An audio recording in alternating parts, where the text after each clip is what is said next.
জয় হিন্দ বন্ধুরা, আপনারা সবাই কেমন আছেন? আমি অরিন্দম আর আপনারা দেখছেন আমার ইউটিউব চ্যানেল নেচার বেনিফিটস। তো বন্ধুরা, আমি আমার নেচার বেনিফিট চ্যানেলে আপনাদের সবাইকে স্বাগত জানাই। তো চলুন বন্ধুরা, শুরু করি আজকের ভিডিও। আজ আমি একটা অন্যরকম গাছ নিয়ে এসেছি। ভিডিওতে যে গাছটি আপনারা দেখবেন সেই গাছটি দেখেই অনেকে চিনতে পারবেন।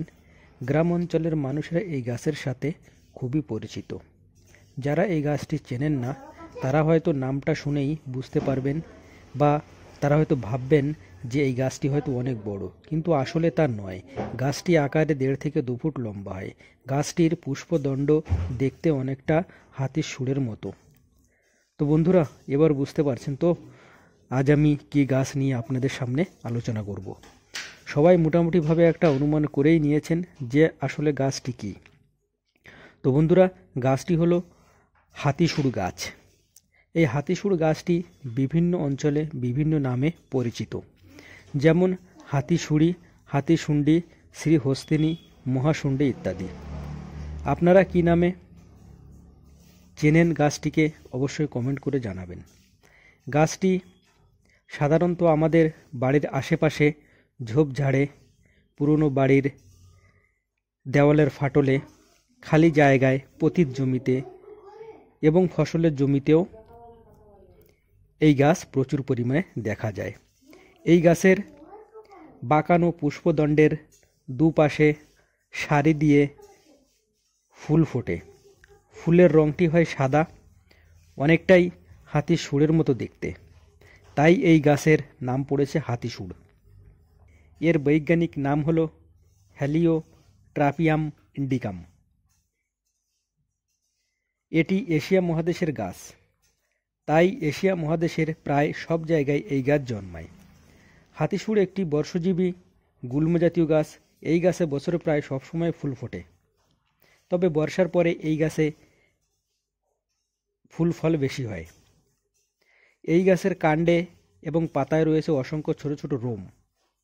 পাতার আকার খুব বড় বড় ডিম্বাকৃতি, বর্ষার ফলার মতো হয়। এর পাতা অমসৃণ এবং খসখসে হয়। কিনারা ঢেউ খেলানো হয়, কাণ্ড ফাঁপা হয়। যাই হোক বন্ধুরা, চলুন এবার শুরু করি এই হাতিশুঁড় গাছের গুণাগুণগুলি। দাঁতের মাড়িতে ব্যথা ও মাড়ি ফুলে যাওয়ায়। আমাদের মধ্যে অনেকেই রয়েছেন যাদের দাঁতের মাড়ি ফুলে যায় এবং অসহ্য যন্ত্রণা ও ব্যথা হয়। সেক্ষেত্রে আপনি যদি হাতিশুঁড় গাছের মূল বেটে সেই রস ফোলা দাঁতের মাড়িতে লাগান, তাহলে আপনার দাঁতের ব্যথা ও ফোলা দুটোই কমে যাবে।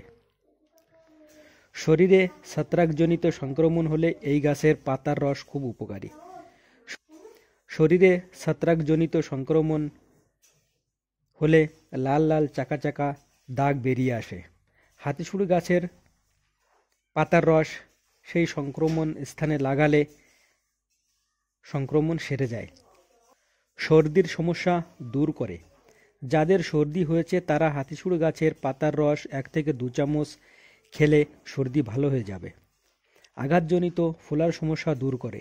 আঘাত লেগে শরীরের কোনো অংশ ফুলে গেলে বা লাল হয়ে ব্যথা হলে সেই স্থানে হাতিশুঁড় গাছের পাতা বেটে হালকা গরম করে লাগালে খুব তাড়াতাড়ি উপকার পাওয়া যায়।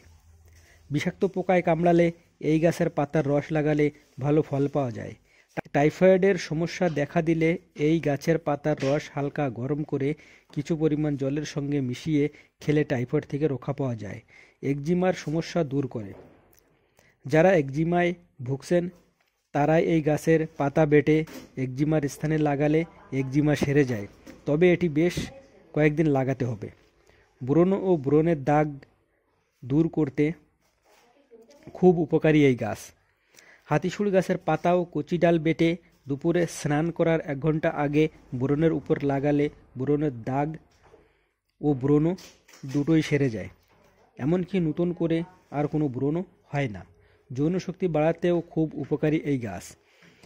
এই গাছটি যৌন উত্তেজনা বাড়াতে সহায়তা করে। এই গাছের 2 ইঞ্চি শিকড় চিবিয়ে রস খেতে হবে।